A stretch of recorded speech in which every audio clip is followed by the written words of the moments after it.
This conversation was a train wreck from the start. Her stubbornness gave him zero hope of a good outcome, but the Duke wasn't giving up on changing her mind. He just needed to figure out why she was refusing. It was easy to assume it was about the money or the terms, but those were small things, easily fixed.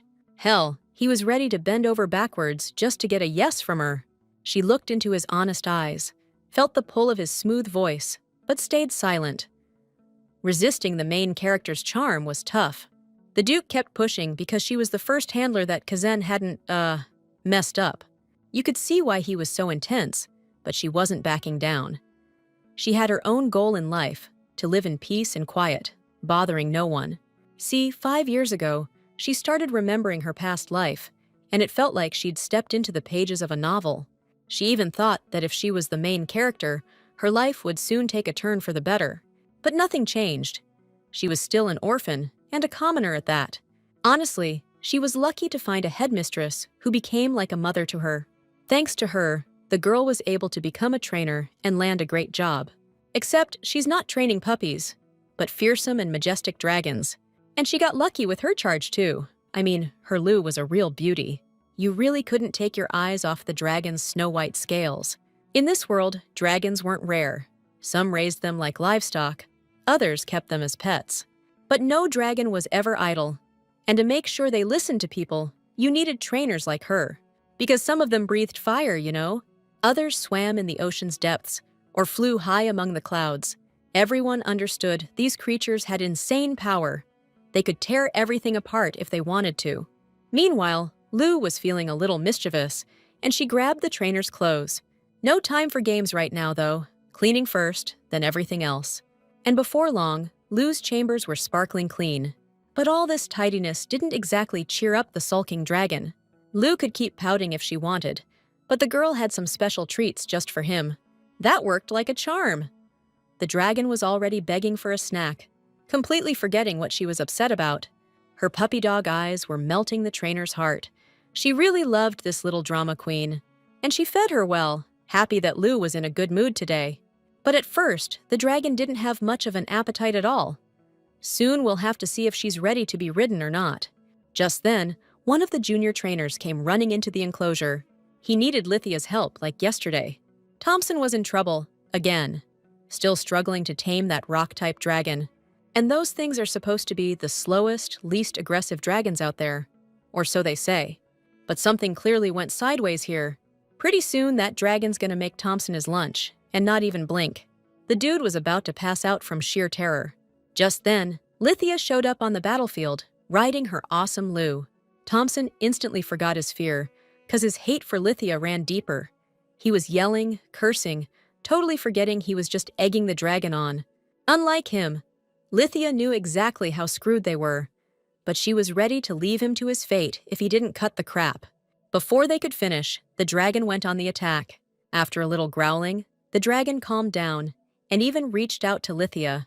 Guess kindness and treats really did the trick. A minute later, they were hugging like they were best buds. The dragon and the trainer were totally in sync, like that whole meltdown never happened.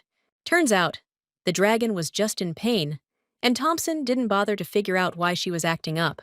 The other trainers were watching Lithia work her magic, and they couldn't believe what they were seeing. Meanwhile, Lithia was helping her dragon out by getting rid of this growth that was bugging her. And it wasn't just any growth, it was the seeds of some nasty sungrass. She wasn't blaming anyone, but her coworker had other ideas about the whole thing. It's always easier to pass the buck, and then rough someone up because they're weaker, right? Lydia couldn't stand to watch, so she defended the kid. I mean, he's a student, and Thompson's supposed to be his mentor. Why doesn't he know basic care? It was hard to miss her point, but the guy was playing dumb, acting like he didn't hear a thing. Lydia had no problem repeating herself. Thompson practically begged the dragon to go wild, slapping a saddle on it and ignoring its injury. And she was 100%, no, 1,000% sure she was right. So, things escalated straight to Director Ashar, who was absolutely losing it, though he was mostly taking it out on her. Lydia was clueless what she'd done wrong. She was the one who stopped the dragon from hurting anyone. The dragon trainer was totally out of it, and the camp rules say another trainer has to step in when that happens. Yeah, that's the rule, but Thompson's got a big shot backing him, someone who funds the whole camp.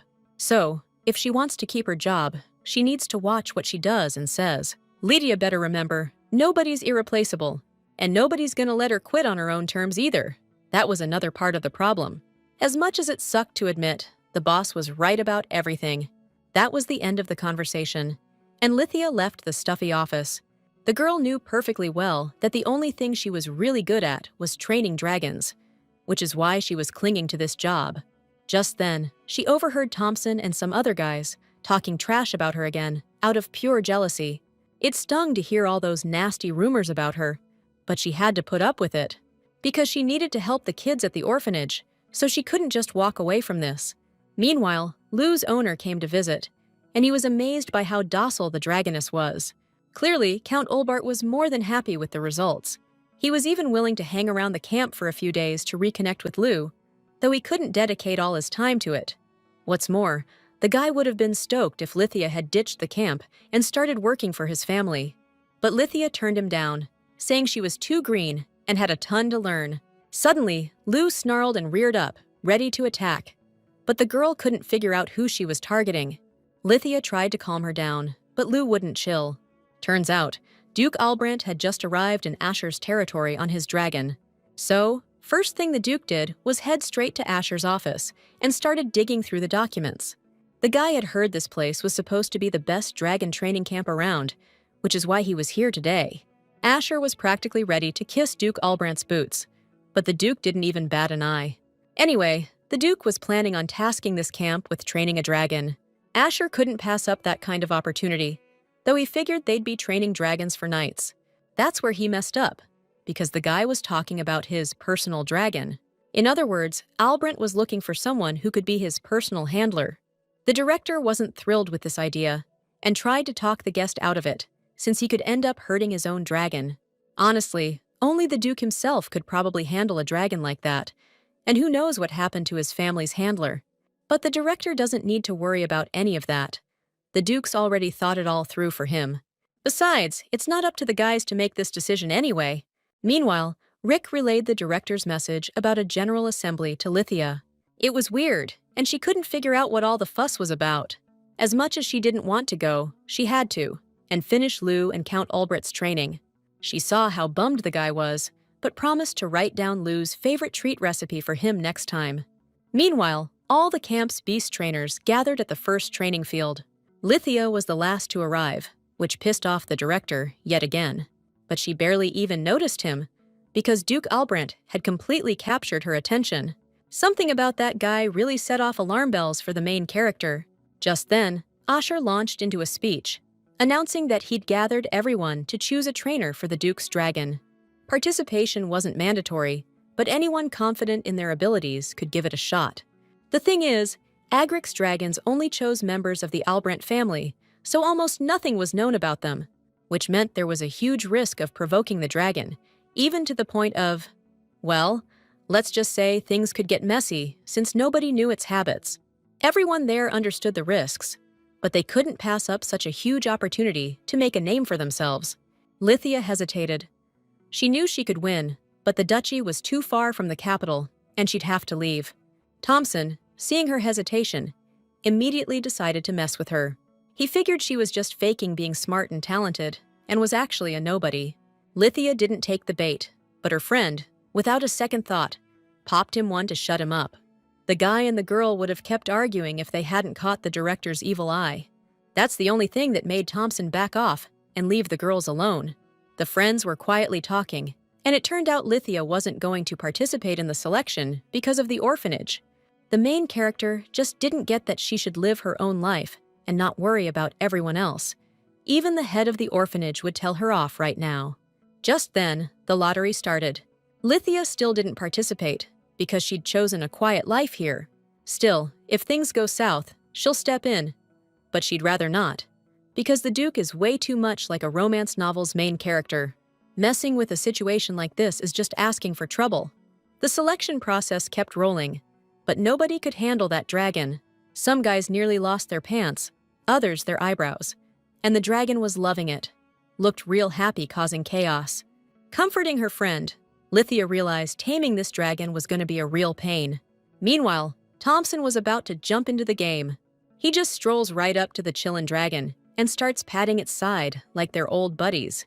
Lithia was the first to realize what a bonehead move that was. Took her archenemy almost 2 days to even start figuring out what was happening. The dragon's intentions were clear as day in its open jaws. Someone's time was almost up. Lithia had to act fast, so she used her musical instrument to draw the dragon's attention to herself. The other trainers scrambled for their magic gear, realizing things were going south fast. Meanwhile, Thompson just kept screaming, yelling for help, thrashing around, which only pissed off the dragon more. Lithia couldn't let this jerk bite the dust, even though it would have made her life a whole lot easier. But her conscience wouldn't shut up, so she locked eyes with the dragon. She wasn't about to get any closer, without the okay from such a smart creature. The dragon was clearly warning everyone to stay back, without going full-on berserk. But Thompson and the others were too dense to see the obvious. First, save the dude, then deal with everything else. So, she waited for the dragon to chill a bit, then took a tiny step back. But it was too soon, and the dragon started roaring again. Good thing nothing bad happened. Turns out, the dragon just wanted a hug. Yeah, he could have just wrapped her in his wings. But no. He had to lick her face and head with that sandpaper tongue of his. Nobody saw that coming, not even the girl. The Duke and the camp director were just as thrown by what they were seeing. But Albrecht got over his surprise quick, and now he's just disappointed in some of the staff here. He'd deal with that later, though. Right now, he was more interested in the girl and his dragon. Guess it was love at first lick for them. The Duke was happy with her, too, since she was the only one who actually followed protocol and won over his pet. That being the case, he was ready to put Lithia in charge of training Kazen. And now here they are in the director's office, and she's got to explain why she can't accept the guy's generous offer. And it wasn't about Ashar getting ticked off.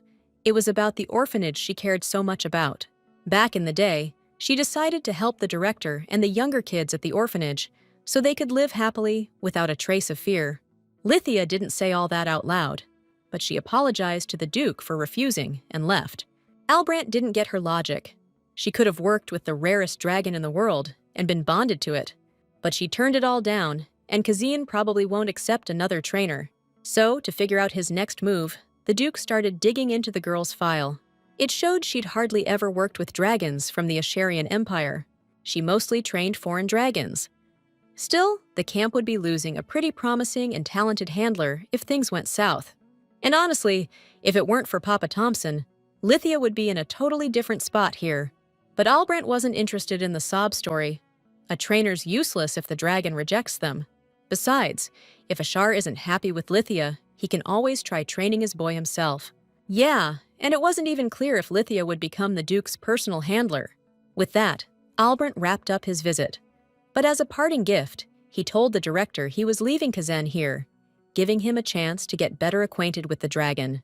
That news didn't exactly thrill the director, so as soon as the Duke left, he called Lithia in.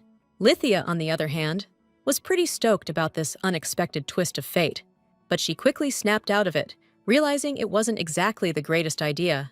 Besides, she couldn't take on an Agrix dragon, since she already had way too many under her wing. Truth is, no one else in the camp could handle Kazan like she could. And since there wasn't an official training request, all she had to do was basic care. Still, Lithia wasn't exactly jumping for joy, since Thompson caused this whole mess, and she's the one stuck cleaning it up. But the director was powerless. You don't question the Duke's decisions, you just follow them. So Lithia decided to quit, but who's gonna let her, right? Nobody. I mean, the poor dragons she takes care of didn't do anything wrong. She can't just ditch them. That was a low blow, hitting where it hurts. But the director had a point. If she left, her charges would be totally screwed without her. It was a tough choice, but in a way, it was also a no-brainer. Lithia agreed, but this time she had a few conditions. She knows how the director operates. She was only going to feed, walk, and clean the dragon, nothing more. Those were such minor things that the director agreed instantly. Lithia had just saved his bacon. Evening came, and a tired Lithia brought Kazana his dinner. She knew the dragon was anxious about the change of scenery, so she wasn't surprised by his sudden outburst. Okay, the dragon's hungry, but he needs to chill. Lithia stopped him dead in his tracks with one hand before he could get to the food cart. The dragon didn't see that coming. How dare a human keep him from grub when he's starving? But his growling didn't faze Lithia, so she stood her ground. The dragon had no choice but to flop on the floor and give her puppy dog eyes. Kazan was so freaking adorable that the girl started to lose her focus. She couldn't stay mad at such a cute dragon for long, so she let him start chowing down. Clearly, Kazan's used to being treated differently. Sounds like nobody's ever laid down the law with him, which is why he gets away with being a rascal. The dragon scarfed it down fast, and Lithia's hands were itching to start training, but she couldn't let that happen. But she can take Kazan for a walk, right? No sooner did she get the harness on the dragon than he took off like a rocket. Dragons don't act like that around here. So Lithia yanked the reins, and Kazan ate pavement. Seriously, how dare she treat him like that? He's a proud dragon, he won't stand for it. But Lithia was just itching to whip him into shape and teach that big lug some manners. He absolutely hated it, but the girl wouldn't back down from what she wanted. While she was busy doing her thing, Lithia didn't notice the Duke walk in and start watching her intently. This was pretty much what he expected. A girl like Lithia wouldn't just leave Kazan to fend for himself. The moment the dragon saw his master, he rushed over for a hug. The guy felt a little guilty for being late and not getting to his friend sooner. Lithia found it weird seeing the Duke so carefree and happy. He always seemed so cold and distant before. She was so lost in thought that she didn't immediately notice Albrandt was already talking to her. He could see she was taking good care of Kazan, even if she acted like she wasn't. Still, he was really curious and interested, because Lithia had managed to win over his dragon. So, she needs to remember that she can change her mind anytime and accept his job offer. Plus, it was kind of fun seeing how long Lithia could resist Kazan's charms. Something about those words set her on edge, and none of her pleas for help to her colleagues had gotten any positive responses. Same thing happened in Ashar. Nobody wanted to help her out. So, she was stuck dealing with her problems and a mountain of work all by herself. Still, she couldn't abandon her charges and their owners, even though she was dead on her feet. Like, for Lou and the Earl, it was their last day at camp, and the guy was bummed to say goodbye to the trainer. The guy couldn't figure out why such a talented girl, the youngest trainer to ace the exam with the highest score, couldn't find a job in the Empire. Lithia wasn't dumb, and she knew that dragons played a huge role in the power struggles of the nobles and elite. So, it's important for everyone to have a talented trainer on hand, someone who soon gets power too, since they can raise a dragon to their owner's specs. But thanks to the director, that wasn't in the cards for Lithia, but she was still happy just being around the dragons. Besides, there aren't many places outside the training center where you can work with so many different dragons. The Earl didn't expect Lithia to have zero ambition, so he wanted her to value herself more and strive for bigger things. After all, fish can never thrive in water that's too clean. It was weird to hear something like that, and to get a gift too, since Lithia just loved dragons and didn't need anything more. Unfolding the scarf, she saw a beautiful gemstone, and for the first time in her life, she thought the Earl might be right. Though it was all probably nonsense, she could sell the stone and try to hire a priest. Suddenly, Lithia felt someone behind her, but when she turned around, she couldn't believe it was the Duke and her mother superior. And that was strange, especially when the man left them to talk and went to see Kazan himself. The mother superior wanted to talk to her former charge, and she had something to say. But she wasn't rushing to get to the point, and just sipped tea in the girl's room. The woman was silent for a long time, but when she finally spoke, the first thing she asked about was the Duke's dragon. It was hard for Lithia to describe the dragon. She always felt like it radiated a red glow. Maybe it was because of the creature's special magic. He's really beautiful and intelligent. It's impossible not to fall for him. The Reverend Mother wasn't surprised by that reaction, which is why she really wanted the girl to become Kazan's personal trainer. After all, the woman had even heard in town that some talented trainer had tamed His Grace's dragon's wild temperament. Besides, the Duke personally visited the orphanage, made a generous donation, and even brought a priest. The priest was happy to treat the children, so there's nothing to worry about. But it wasn't just the children who received help, but also Mother Superior, which is why she was able to come visit her ward today. That was the best news Lithia had received in a long time. The Reverend Mother strongly urged Lithia not to miss the chance the Duke was giving her. An opportunity like this wouldn't come again. Plus, she always felt a little guilty that Lithia had to work so hard because of her. But at the same time, she was incredibly proud of her strong girl. Meanwhile, Albrant and Kazan were chilling under a tree, hiding from the sun. But they quickly noticed Lithia's arrival. The girl didn't beat around the bush and said she'd thought over the Duke's offer. The man was definitely stoked that Lithia had changed her tune, and he was ready to go over the details of his proposal with her again. The decision was made, which meant it was time to say goodbye to the kids at the orphanage Lithia looked after. She swore to the kids and the Mother Superior that she wouldn't disappear and would write letters. No one was mad at her, though, because the girl needed to learn to put herself first, and they'd always understand and support her here. Melissa and Rick even came to say goodbye to Lydia, since they'd worked side by side for quite a while and become friends. Lydia was super happy to see them, especially since they brought a farewell gift. News that would really cheer her up. Turns out, Duke Albrant filed a formal complaint against Thompson, and he got canned. That was awesome. And with all the goodbyes, the girl didn't realize she was running a little late for her meeting with the Duke. The guy didn't get what the big deal was, since she wasn't leaving forever. And her contract included vacation time anyway. The contract was seriously great, and not just because of the vacation. She needed to get Kazan ready to serve in the Duchy's Dragon Squad. Good thing is Grace and the dragon get along so well. But there was one thing in the contract that bothered Lydia. If the trainer thinks extra training is needed, they get a bonus for the work. But the guy didn't see what was weird about that, since the trainer understands the dragon's condition better than anyone else. So if Lydia spots any issues with Kazan's condition, she's obligated to report it, and she'll get paid extra for the information. It all sounded reasonable at the time, but now this conversation was stuck in her head, even though she was trying to stay positive. Either way, the contract was signed, and it was time to prove herself. Yeah, and the road to the Duchy was easy, interesting, and exciting. The perfect place to raise dragons, no matter how you slice it. She needed to calm down, but it was so hard to do, now that she was in a mini-paradise for dragon trainers.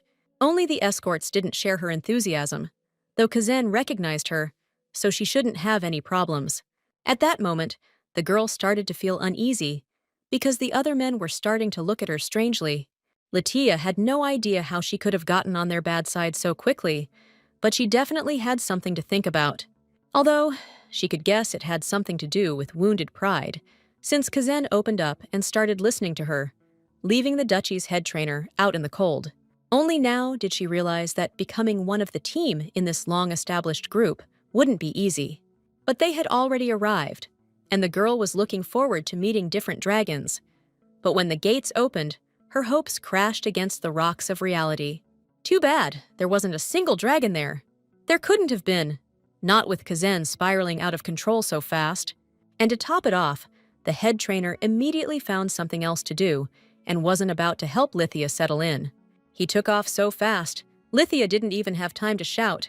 How could this happen? What did she do to tick off the universe? And these guys call themselves trainers? It's just sad at this point. Yeah, it's a super tough job, and you can't click with every dragon right away. But to bail out in fear like that? That's just weak. Lydia wasn't about to do that, so first thing, she decided to lead Kazan inside his pen. But the dragon started acting stubborn again. You couldn't deny how determined and picky he was. He's not doing it to be mean, just because he doesn't get people. So she explained to him that the guy wasn't mad at him at all. He'll be back soon, but for now, Kazan needs to head inside the house and wait for her there. It was their first assignment. The dragon had to sit and wait, and she was sure he could handle it. Lydia herself hurried off to confront the Duke, believing Kazan's condition was his fault. Albrant hadn't seen her yet and was talking to his assistant. Turns out they've been having a ton of problems lately. Bascal pointed out that they wouldn't be easy to solve, especially after the title transfer. The worst part is that a lot of the handlers couldn't take the pressure and quit. Yeah, they were backed into a corner and had to take care of Julius Albrant and his wife, but it hit the dukedom hard. That guy barged into the man's life when he was just a kid who'd lost his parents, and he couldn't put up a decent fight against his greedy schemes. Now, don't forget that every noble family had dragons, which means they also had personal handlers. In families that owned rare dragons, the handler's status skyrocketed. But they're not around now, and Albrant needs to figure something out. The Duke's uncle figured the Albrant's loyal trainers would eventually turn on him, so he just offed them. But maybe this new trainer the Duke brought in can turn things around. After all, Lithia was a pretty unique character. Pascal needed more intel to figure out his next move. The Duke didn't have much info, and his main thing was that Kazan seemed chill around her. But thinking about it, that's kinda wild. Pascal knew Kazan was super picky, and if he didn't like someone, he wouldn't give them the time of day for years. Meanwhile, a seriously ticked-off Lithia was heading for the Duke's office. Her entrance was epic, door kicked open, screeching like a seagull in distress. She was burning with righteous anger, ready to roast this dude. Looks like this is gonna be a loud conversation. She's here because she was hired to train Kazan, but something's already gone sideways. Lithia wasn't expecting, for example, that Kazan had pretty much lived alone since birth. But it is what it is, and she'll have to work with it. She needs to get the dragon used to other dragons and taking food from strangers. In that case, he needs to be moved in with the other dragons immediately. It's the only way Kazan will learn to interact with them, and if we keep him separate, we'll never see any progress. Albrandt found it hard to believe, but if Lithia's sure of what she's saying and willing to take full responsibility, then he's willing to meet her halfway. Of course, Lithia was ready for this, but first, she needed to make some small preparations. Specifically, while they're moving the dragon's enclosure, she'll use that time for basic dragon training and obedience drills. The guy figured Lithia should be able to handle it in a week, which pissed off Pascal. Albrandt didn't get the reaction, since Lithia herself said she'd be doing training while the new enclosure was being prepared, and he was hoping the girl wouldn't screw up her first assignment as a personal dragon trainer. That Duke's got away with words, all right, and the look on his face wasn't exactly promising sunshine and rainbows, but Lithia wasn't sweating it. She was sure she could turn things around real quick.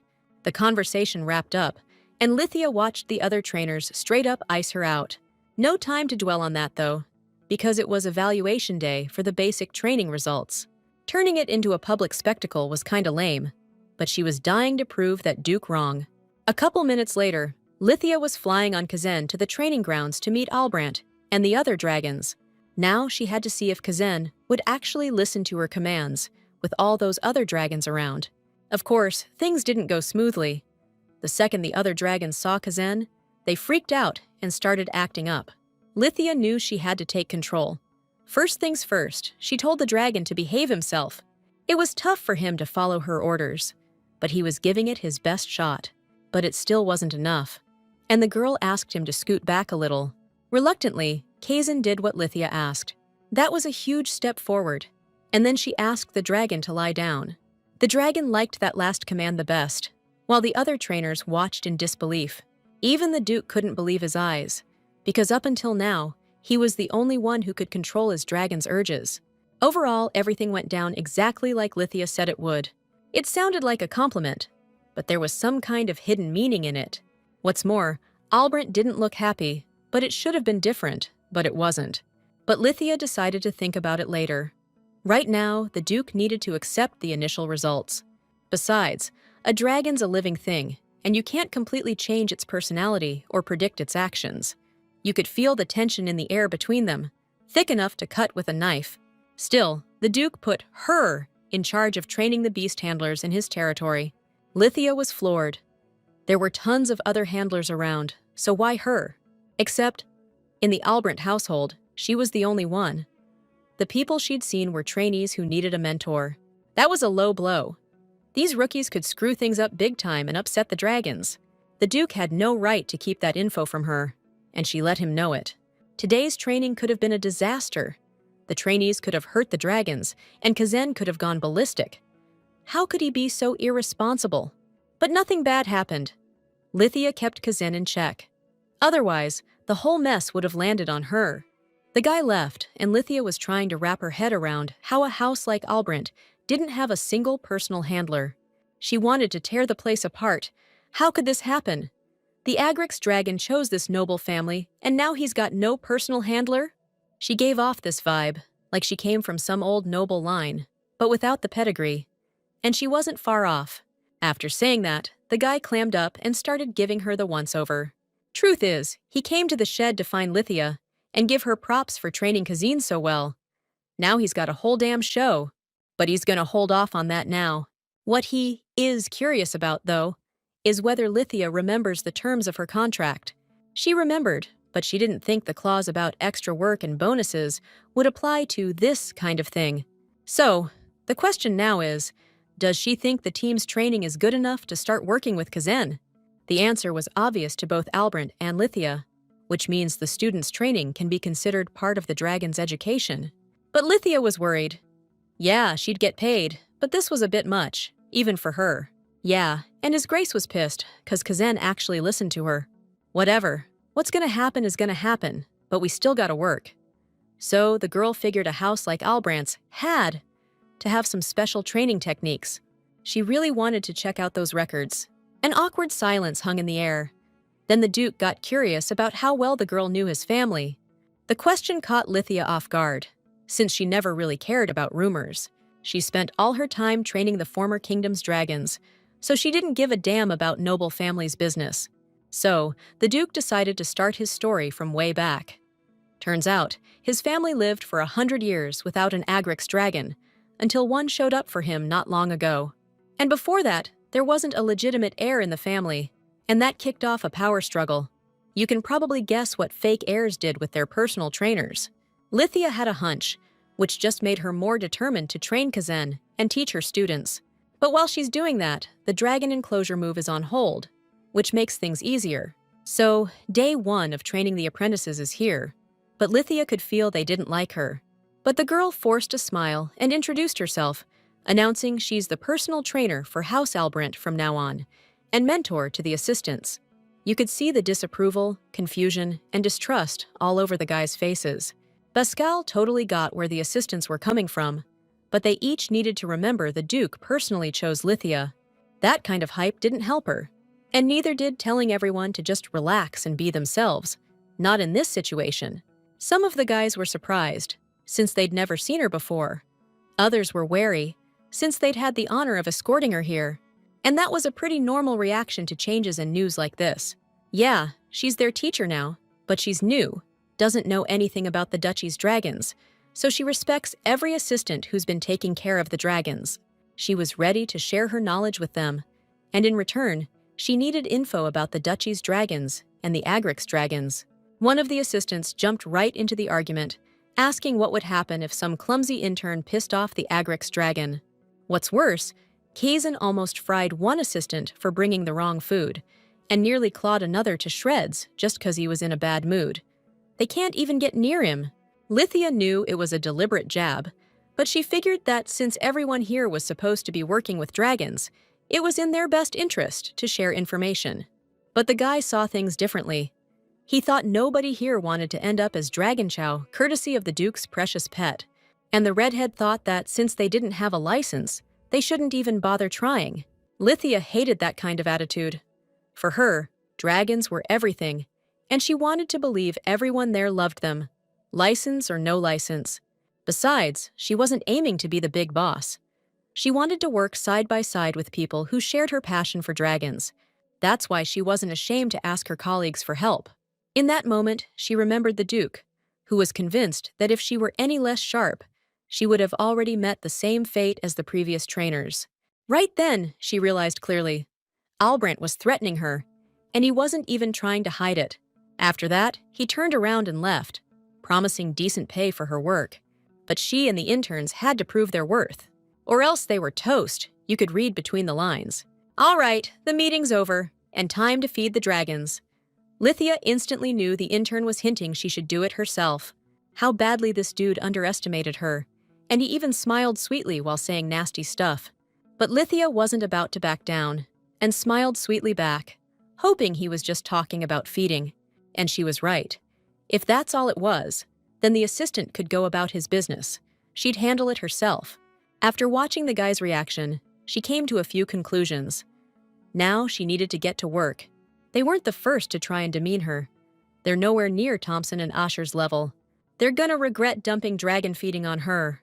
While feeding one of the dragons, she noticed he wasn't finishing his food, and his scales weren't as shiny anymore. Lilia was furious with the trainees right now. Nobody messes with the dragons like that. She was already figuring out how to beat some respect and love for these creatures into those careless workers. The conspirators had no clue. and thought that since she was from the capital, she'd be running back there any day now. Exactly 1 week had passed since that day, and one of the trainees went to the dragon, but it wouldn't listen to him anymore. Bruce outsmarted himself, thinking Lilia would get into trouble, but they all did, because the dragons weren't taking orders from them anymore. The guy didn't understand what was happening. Just a few days ago, the dragons were peaceful, and now this. Just then, Lilia came into the pen. She didn't get what was going on, since it was training time, but everyone was just standing around doing nothing. The guys were already stuttering and didn't know what to tell her. But since no one was saying anything, she was just gonna leave and get the dragon's lunch ready. Bruce noticed things were shifting in the dragon pen at that moment. The second Lithia stepped inside, all the dragons instantly calmed down. Bruce immediately wanted to talk to her, but figures, Lithia was busy. On top of that, she had to feed and train 30 dragons, plus Kazan. Bruce realized he'd really screwed up and decided to be the first to apologize for his low-down behavior. But nobody was buying his apology because his words rang hollow. Still, she was grateful to the guy for the lesson he'd inadvertently taught her. Up until now, all the trainees had been dumping all their work on her. But as soon as things got a little rough, they started apologizing. That's not how things work. Switching tactics, 2 of the trainees decided to lend Lithia a hand with her chores. But that tactic didn't work either. She wasn't about to solve their problems for them. She figured they made their own bed. Now they can lie in it. And she didn't care what happened to them. Lithia was cooking food for the dragons, knowing full well that the guys would come running to her the second trouble started. They tried to set her up with the feeding, but they didn't know the trainer's supposed to give half the food, and the student gives the other half during training, so the dragons start listening to them. But that was their big mistake, and they were about to learn that the hard way. With most of the work done, she finally had some time for Kazan, who was sleeping peacefully in his enclosure. To relax a bit, Lydia decided to lie down next to him, because it was the only place where she could catch a break without being bothered. She had about an hour to cuddle with Kazan. She felt so warm, peaceful, and happy right now. But Lydia wasn't the only one who wanted to check on Kazan. Albrecht did too. The dragon wasn't about to let him get close, though, making it clear he better back off. He even started growling, and the guy thought the dragon was getting sick. But it was all because Lithia was sleeping soundly under his wing, and he was protecting her peace from everyone. The Duke wasn't expecting things to go down like this. He couldn't figure out why she was sleeping next to his favorite dragon. Just then, he remembered Pascal's report, which said that the assistants weren't listening to Lithia, and she was doing all the work herself. The Duke didn't understand why his assistant was only telling him this now. Pascal figured the girl saw it as an internal matter and wanted to handle it herself, even though she could have used her position to lighten her load. Amazing and strange girl. The Duke looked at her and couldn't figure her out. Kazan growled as a warning. Albrecht knew he better not wake Lithia and just watch her, but he wasn't planning on doing that for long, since Lithia was responsible for Kazan, and if she passed out from exhaustion, it would become his personal problem. The Duke split, but she still couldn't catch a break. Assistants were running around, yelling, calling for her, which pissed off both her and Kazan. One of the assistants came running in, practically in tears, saying they were in deep trouble. Turns out, all the riding dragons had bolted. The second the assistants opened the pen, all the dragons took off, and nobody could catch them to bring them back. Lithia was furious. She hated incompetent people who just screwed things up for everyone else, and then someone else had to clean up their mess. The guy was already crying, trying to excuse himself by saying the alpha led the whole herd away. The guys tried to reason with the dragons, but they just ignored them. She should have just stayed out of it, but her conscience wouldn't let her. Yeah, they were just riding dragons, but even they could cause a ton of problems if they weren't stopped fast.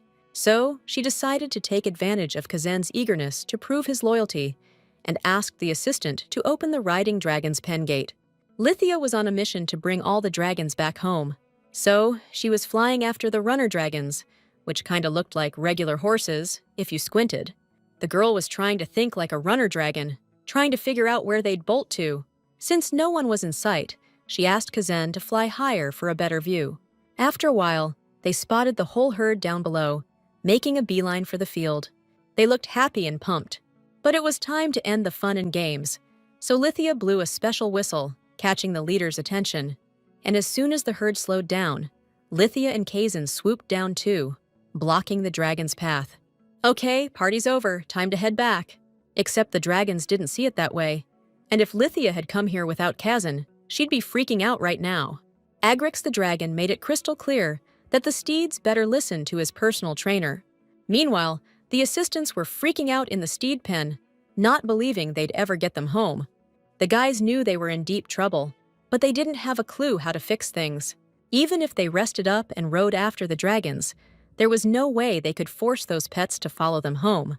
They had to remember the Duke could demand compensation for the lost dragons, and they were broke, so they had to try and get the steeds back. Just then, another trainee ran into the hangar, shouting that all the dragon steeds were coming home. Lithia was riding the leader, and when she was just a few yards from the gate, she asked them to open the training field. None of the assistants could believe their eyes, but the girl had brought the lost dragons back. Lithia dismounted the dragon, but didn't rush to start talking to her subordinates. She couldn't understand how professional trainer assistants could let a whole herd of dragons escape. What were they even doing? What were they thinking? Or were they even thinking at all? She was almost curious what kind of lame excuses the trainees would come up with. Bruce decided to apologize for everyone.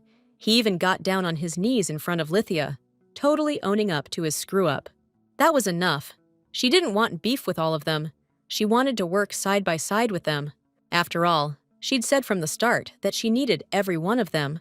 She respected each of them because their work was invaluable, but she demanded the same respect in return. This time, Bruce got the message and shook Lithia's hand. Just then, Albrant came to the training field, wondering what the heck was going on. But he'd already gotten the report, and the guy didn't think a mass horse escape was no big deal. Lithia totally understood the Duke's bad mood, but figured since the horses were back, and their leader probably brought some wild buddies with him, it wasn't the end of the world. So she thought it was a perfect opportunity to let the whole thing slide. The Duke saw it the other way. He didn't think it was right to ignore the assistant's screw-up. Still, Lithia kept defending her co-workers, because firing them would just make the problem even worse, and replacing them would be a total nightmare, since they know the Duchy's dragons better than anyone. Rohannes wasn't expecting her to go so hard defending guys who clearly weren't cutting it. Even so, he decided to meet her halfway. Since the situation was fixed, he wasn't going to come down too hard on the guys. He'd dock their pay for a year, and if they couldn't prove they were useful to the Duchy in that time, they'd be canned. It was a pretty light sentence, and every intern was grateful to the Duke. That's when Bruce realized they'd basically been let off easy, since Albrant could replace any of them in a heartbeat, with his money and influence. If Lithia hadn't gone to bat for them, things would have turned out real bad for the interns. With that, the investigation was over. Lithia was wiped, so the Duke found her conked out under his dragon's wing. The guy was clueless why she was crashing here again, especially since the dragon was so sure she'd fallen for his charm. Rohannes just wasn't buying it. What's more, he figured the dragon was getting way too comfortable, and she needed a change of scenery. Nobody wanted Lithia getting sick and never coming back. Kazan put up a fight, but the guy wasn't asking for his opinion anymore. He carried her, thinking that when someone's back is against the wall, their true colors come out. Everything happening in the Duchy was planned. The key was figuring out what kind of person Lydia was, because being talented and being reliable are two different things. Now a lot made sense, and Albrant's main priority was getting her treatment, because he'd ordered the servants to treat her according to her status as the Duchy's only personal dragon trainer. After all, she not only brought back the dragons that had escaped, but she also brought several wild ones with her, and Kazan listens to her. All doubts about her vanished, and the question became, how could she have stayed in the shadows of other trainers until now? Why was she clinging to him? He probably thought she wasn't just exhausted, but also really shaken up by everything that happened. Morning came, and Lithia woke up in a completely unfamiliar place.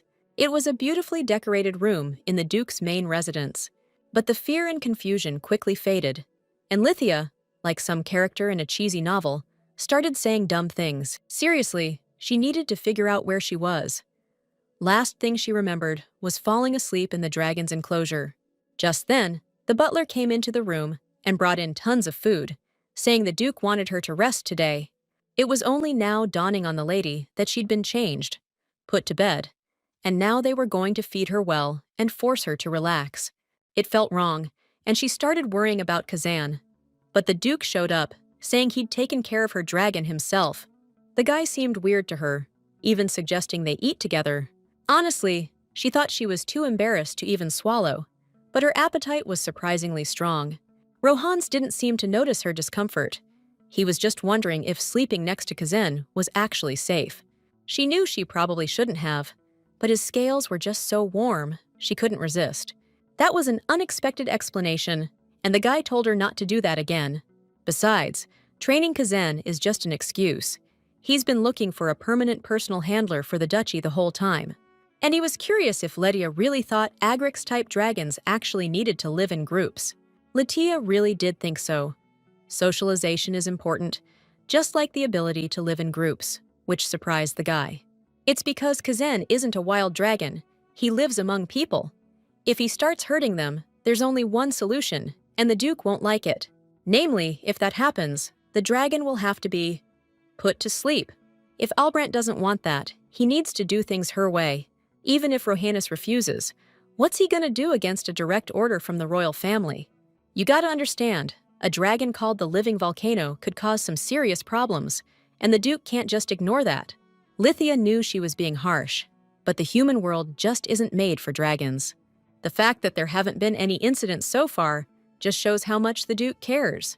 That's why she, as a contracted dragon handler, will give it her all for Kazan. So Rohanus needs to seriously consider her offer. This was not the breakfast conversation Albrecht was expecting. Definitely not. After that awkward moment, Lydia wanted to know how long her personal leave would last. She was only counting on 1 week, not a day more. And Lydia thought that was too much. She wasn't used to relaxing, and Kazan needed her attention. There's no need to worry about that. The Duke himself is taking care of it.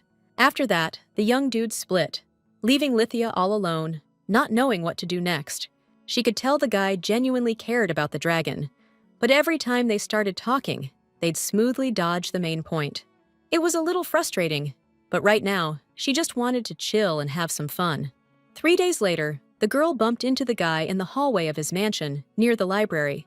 Judging by the look on his face, something weird was going on with him. Looks like her vacation's gonna get cut short. Albrecht wasn't giving an inch, not showing any weakness, and figured the girl needed to keep relaxing. He wasn't about to assign work to someone who hadn't fully recovered their own strength. If that's how it was, she was planning to keep relaxing, but something was bugging her, 'cause the Duke looked sick. Another 2 days slowly went by. Now Lydia was sunbathing, but the assistants couldn't handle things without her and were begging for help. Turns out they were having some issues with the dragons. Okay, now this is getting interesting. The guys followed her feeding schedules and had no issues, but Kazan was screaming his head off every night. So some of the more sensitive dragons got spooked by the screaming and suffered some easily treatable setbacks. The assistant was freaking out and didn't know what to do. Rohanus said he could handle his own dragon, but Kazan just kept screaming and wouldn't calm down. This was a problem. Lydia was sure she had everything under control, and it sucked to realize she was wrong. So she and the assistant quickly saddled up a riding dragon and took off to sort out the situation. A few minutes later, she arrived at Kazan's place and found the Duke completely wiped out. But that didn't matter, because Kazan ran up to her and, like always, licked her head. She didn't come just for cuddles. No self-respecting dragon trainer stands by when their dragons are acting up. Honestly, it was all pretty obvious to her. Kazan and Albrecht were too much alike, like two sides of the same coin. In that moment, she also realized the dragon was ticked off at her for not visiting sooner, and that he missed her. That's when it hit her. The Duke never intended to accept anyone but Kazan and himself from the start. Time marched on, and Lydia got down to business. She pondered how the Duke had acted more than honorably. After all, he'd raised Kazan for over a decade, and now he was listening to someone else more than him. No wonder she constantly saw distrust in his eyes. It must sting and feel like a betrayal to him. She'd once read in a book that people chosen by dragons become deeply attached and form a special bond, and it seemed like that had happened with her and Kazan.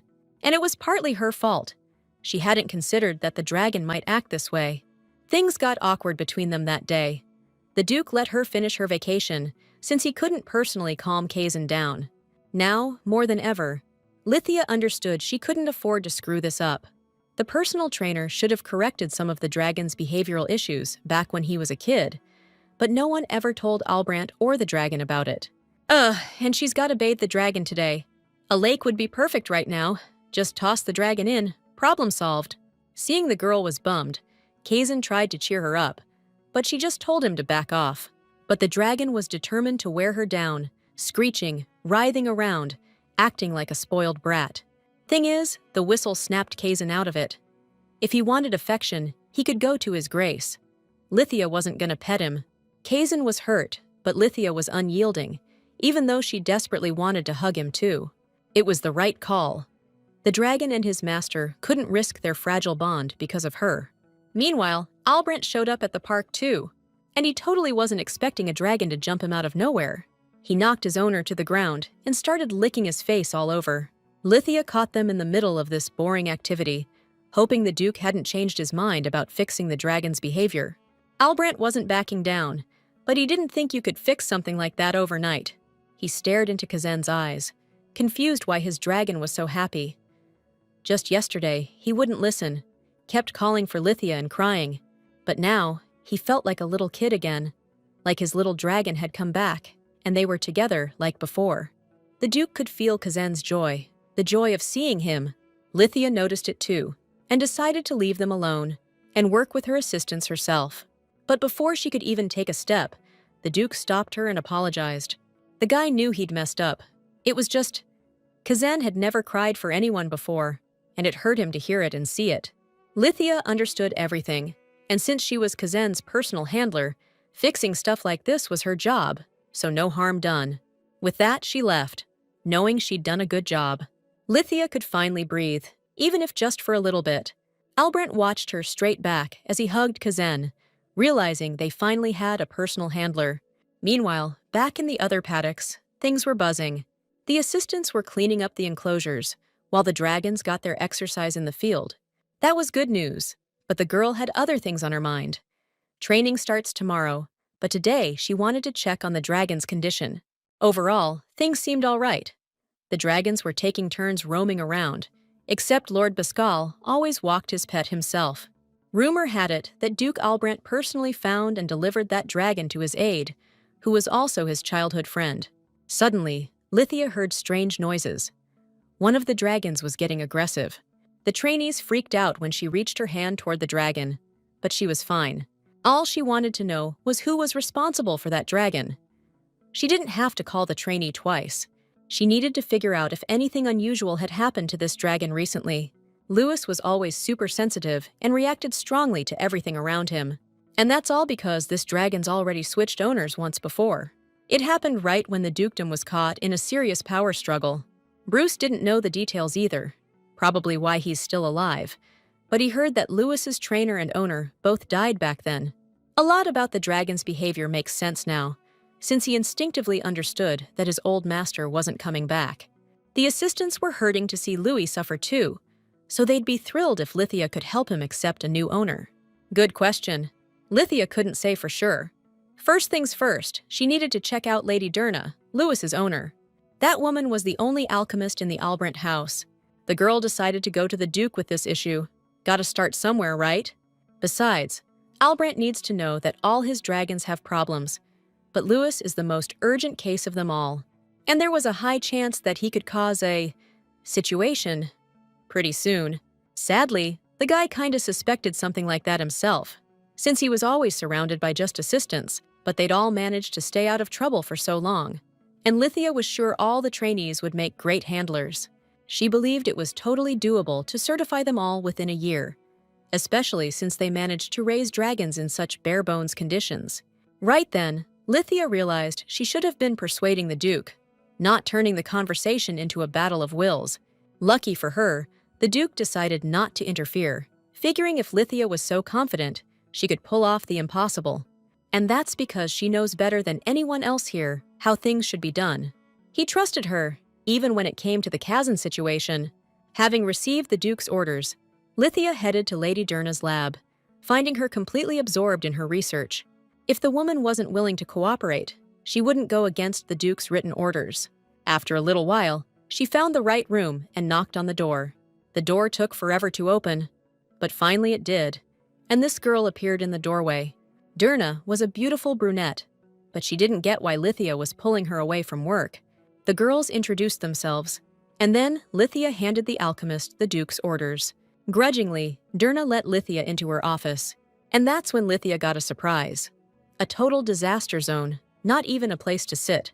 They managed to clear off a spot for Lithia to sit, and then she got to the main topic. Lewis the dragon. At that moment, Dirna's expression totally changed. Lithia chalked it up to worry about her pet and offered a training course to improve his condition, adding that it would be great if Dirna participated too. Suddenly, Lithia felt a little suspicious and asked how many times a week the girl visited her dragon, and if she even cared about Lewis at all. Right now, it was crucial for Lithia to figure out if the dragon, Dern, meant anything to her. When she didn't get an answer, the trainer suggested the girl either give the dragon to someone else or actually start training him. That's when the alchemist snapped, yelling that she wouldn't give her dragon to anyone. Now it was Lydia's turn to be quiet. She'd often met owners who screamed they'd never give up their pet, but treated them like garbage. Here we go again. The alchemist was stubbornly defending her right to own Lewis, but she wasn't taking care of him at all. Now she had to make a call. If she wanted to change things, she had to participate in the training. If not, the dragon would be better off with someone else. The girl's face fell. She explained that she'd tried to connect with Lewis, but he wouldn't open up to her. And then there was an incident. Lewis inflicted a wound that could have been fatal. Lucky it wasn't, but the scar remains. Lydia definitely wasn't expecting that kind of twist. The trainer quickly composed herself and once again suggested the dragon have a new owner, but her companion refused yet again. Back in the day, Lewis was the dragon of Dirna's father, and she really wanted to be friends with the dragon. But now she just remembers how he hurt her and can't bring herself to get close. Meanwhile, Kazan and Albrandt were having a pretty good time hanging out. Just then, Lethia came up to them with a report. Things were complicated, so she needed some extra artifacts. Lewis is the cause for now, but from her tone, the Duke could tell this was just the tip of the iceberg. And if these artifacts are only needed for one dragon now, it's only a matter of time before others need them too. Suddenly, the conversation took a turn. The Duke admitted he knew about Dirna's injury, which is why he canned the old handler. But it wasn't just a simple firing. To get it, you gotta remember the Durno family's been working for the Albrandts for years. And all that time, they were into alchemy, meaning they passed down secret knowledge to their heirs.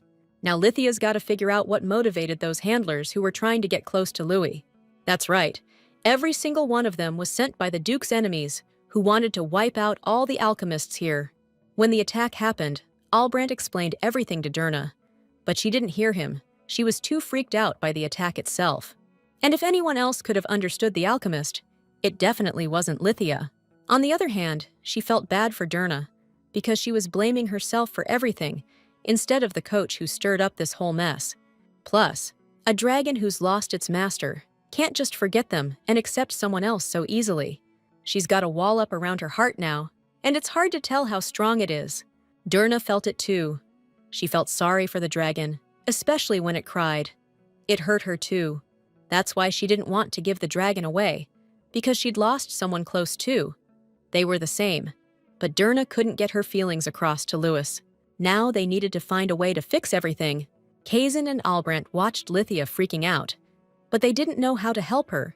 They decided, as a group, that Kazan should give her a hug to cheer her up. Lithia perked right up. She realized she'd made cute Kazan worry. That kind of support was medicine for the handler, and the dragon was feeling pretty good about himself. But then she suddenly switched from sweet to furious and ordered Kazan to go get hugs from the Duke. She wasn't doing it on a whim, but because she was a professional. Yeah, she loved dragons, but that shouldn't mess with her job. Plus, if you get too attached to a dragon, it's gonna hurt like hell to let them go after training. The Duke hadn't thought about it that way. So, blushing, he allowed Lithia to give Kazan a little more TLC than the other dragons. Well, that was unexpected, especially coming from Albrandt. But the guy didn't back down, even though Lithia was giving him a serious death glare. If the Duke's cool with it, who is she to deny herself a little fun? Besides, Kazan's been looking down in the dumps lately. Just now, she could see the dragon was bummed out. All it took was a little warmth in her voice, and the dragon just lit up with joy. Lithia praised him for being patient and waiting, and promised him a tasty treat as a reward. Besides, the Duke himself gave her the green light, and she wasn't about to pass up an opportunity like that. And she definitely didn't want to get on the Duke's bad side for no reason. After her walk with Kazan, Lithia went to check on Louis. The dragon was in rough shape. Even the calming incense wasn't doing much for him. Since that wasn't working, Lithia asked Russell to make the door to the enclosure transparent. After a few simple adjustments, Lithia could see Louis clearly. That's when she had a clever idea. Set up a table and chair near the enclosure so she could spend more time with the dragon. She was only planning on giving Kazan her attention when needed. Otherwise, all her time was going to Louis. Up until today, Russell had been handling Louis.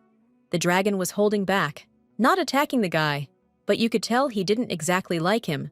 Russell left, and Lithia knew Louis was not happy about the situation, but he needed to understand that shutting everyone out wasn't the answer. Time passed, and it was time to walk Kazan, who immediately smelled the other dragon on Lithia and got a little ticked off. Still, his anger wasn't that bad, and he wasn't showing aggression, so that meant he could get used to other dragons eventually. 2 weeks went by like that. Lithia brought Louis food in the morning, Russell in the evening. The rest of the time, the girl just sat by Louis's enclosure, doing nothing, and it helped close the distance between them. He used to lie in the corner, but now the dragon's reaching his nose out to sniff her. Kazan snapped the girl out of her thoughts. It seemed like he was tired of walking. But then she realized the dragon had picked her a bouquet of daisies, and she got as happy as a kid. If she hadn't known he was a freaking Agrix dragon that everyone's scared of, there's no way she would have believed it. Little by little, she studied this type of dragon through Kazan. These days, his habits often reminded her of a spoiled brat. This idea gave Lithia an idea for an experiment. She decided to bring Dirna to Louis. The handler understood the alchemist's fear, but she needed to test an idea. Plus, she'd be right there the whole time, so nothing bad would happen.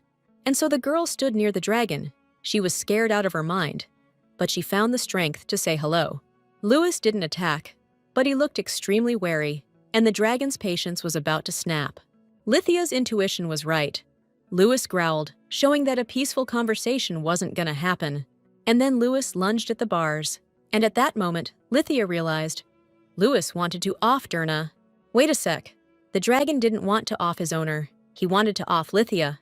This discovery was a real kick in the teeth for the trainer. Something had to be done, and Lithia came up with the idea to have Dirna shove her, like she was trying to kick her out. This was so the girl could hide, while the alchemist could talk to her dragon nice and easy. The main character knew her new friend was scared, but it was necessary to build a relationship with the dragon. Dirna tried to do what Lithia asked, but it looked totally ridiculous. No surprise Lithia asked her to try again. Louis had no clue what was going on. The girl couldn't be afraid of hurting the trainer. The main thing was for the dragon to believe the owner was attacking the trainer. Gathering all her strength and will, the girl gave Lithia a pretty solid shove. This time, the main character almost actually fell. That was exactly what they needed, and the trainer mouthed words of encouragement to the girl. The show went on, and Lithia said she'd step out, but if Dern needed anything, she shouldn't hesitate to call her. The animal handler hid, and the alchemist started watching her dragon, who wasn't showing any aggression anymore. Now, she was supposed to say some kind words to her dragon in a calm, gentle voice, but she was too scared. And the fear was stronger than any other feeling, so she couldn't say anything and just ran away from the dragon. She was running away again, leaving Louis alone again, not thinking about his feelings at all. The girl knew she'd messed up big time, so she was really beating herself up about it back in her office. Lithia, meanwhile, was trying to calm her down, trying to get her to understand that it wasn't the alchemist's fault. Ultimately, neither Louis nor the girl are to blame for their behavior. The real culprit is hundreds of miles away. Besides, Dern needs to realize that Louis doesn't hate her. Yeah, he was aggressive, but he had his reasons. But this time, Lithia was the target of his aggression. And that was the crazy thing, because up until Dirna showed up next to Lithia, Louis was following the trainer's orders to the letter. But Dirna remembered that Louis always blew off her commands, and that was the whole problem. The dragon didn't see Dirna as his master. He had his reasons, his own justification, but she hadn't exactly been trying to change that. To actually get somewhere with this, she needed to keep doing what she was doing. Mom also wasn't sure the alchemist could actually connect with the dragon, being the only thing left of her dad.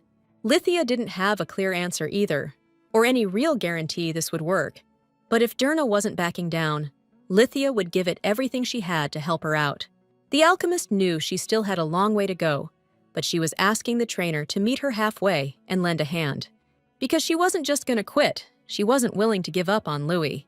Meanwhile, Louis was dwelling on the fact that his new master was a girl, a fragile thing, the offspring of his former master.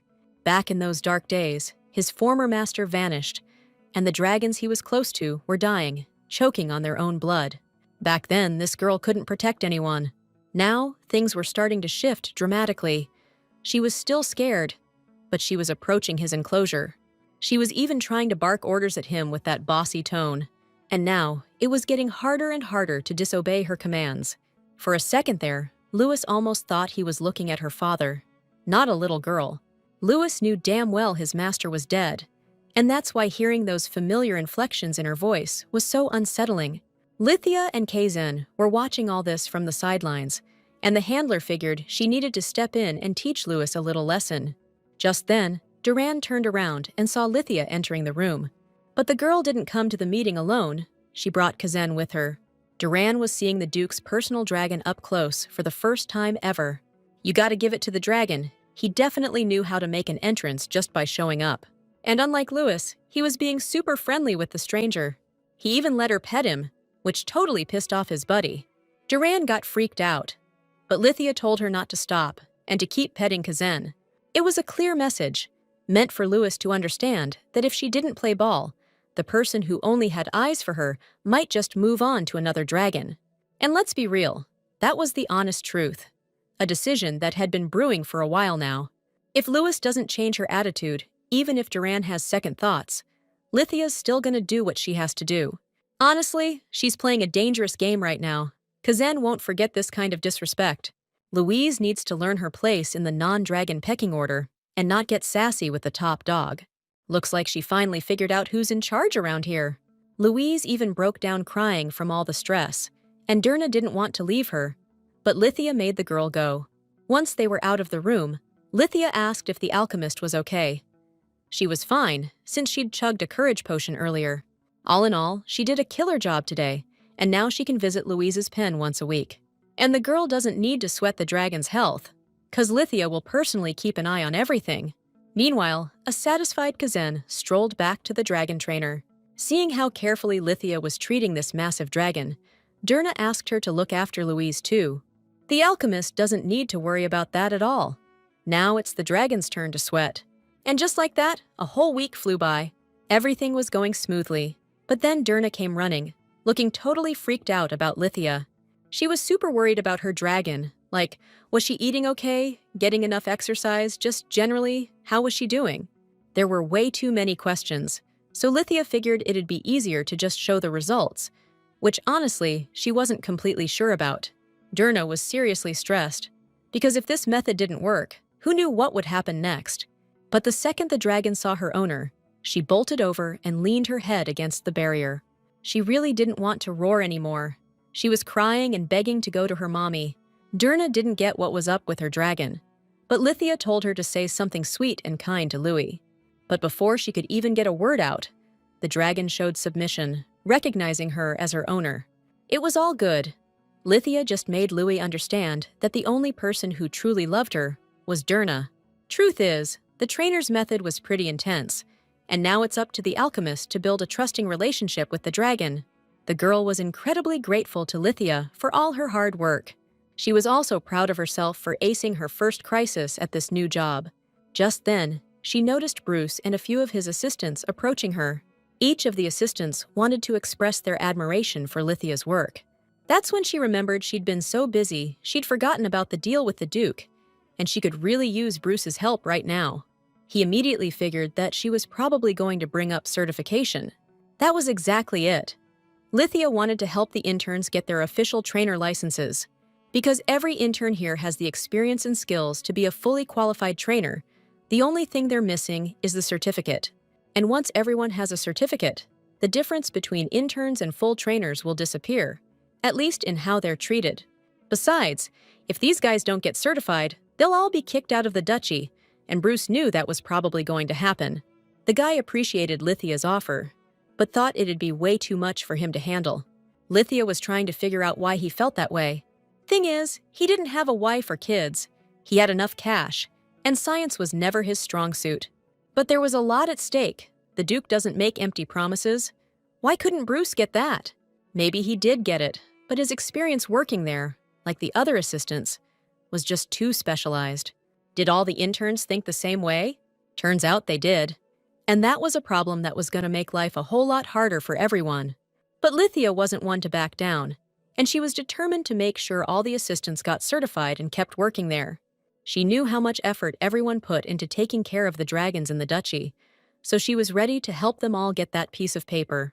The girl pleaded with Bruce as best she could, not realizing the issue was something else entirely.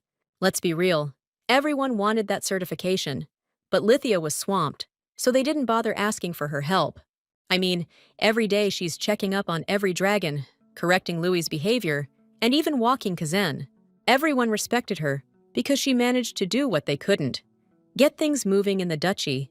Lithia didn't expect to be so valued here.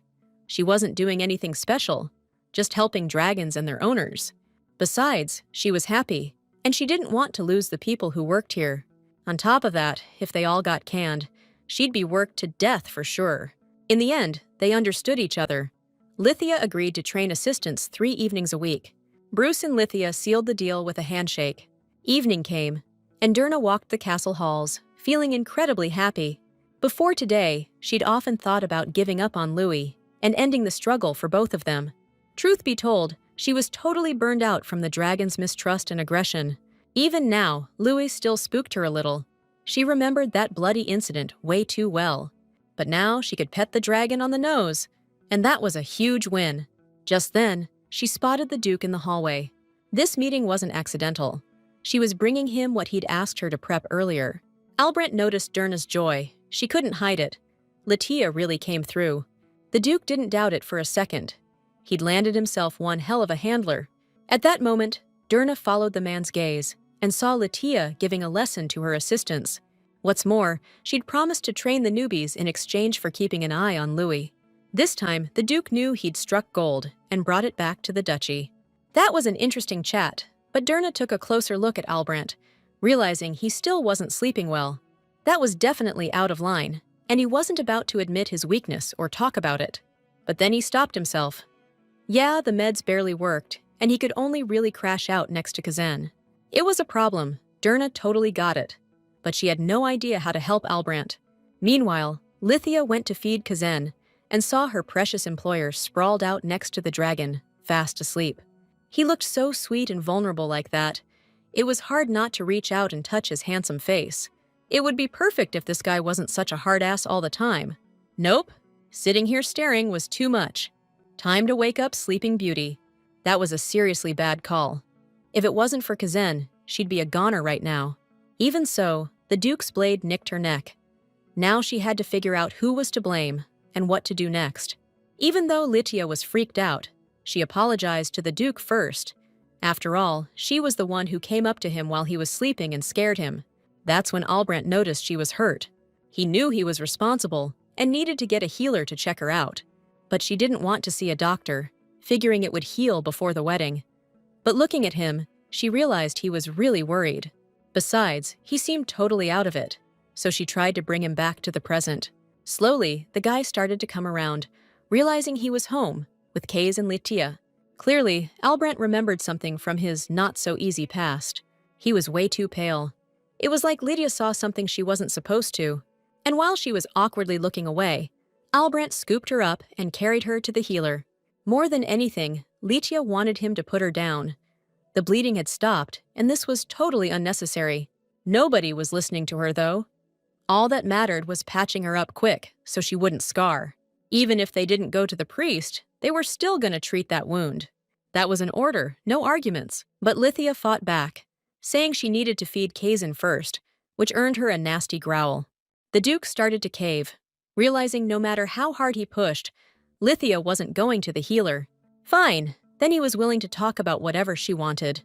Lithia wasn't about to talk about the injury, but she wasn't about to be carried either.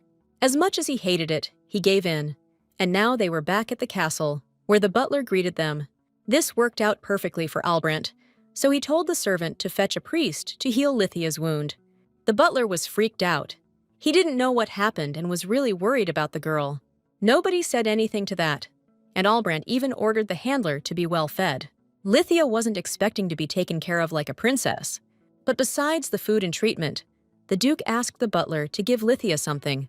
Turns out, Kazina was fed, and Louis was being looked after by her former trainer, so she could eat in peace and not worry.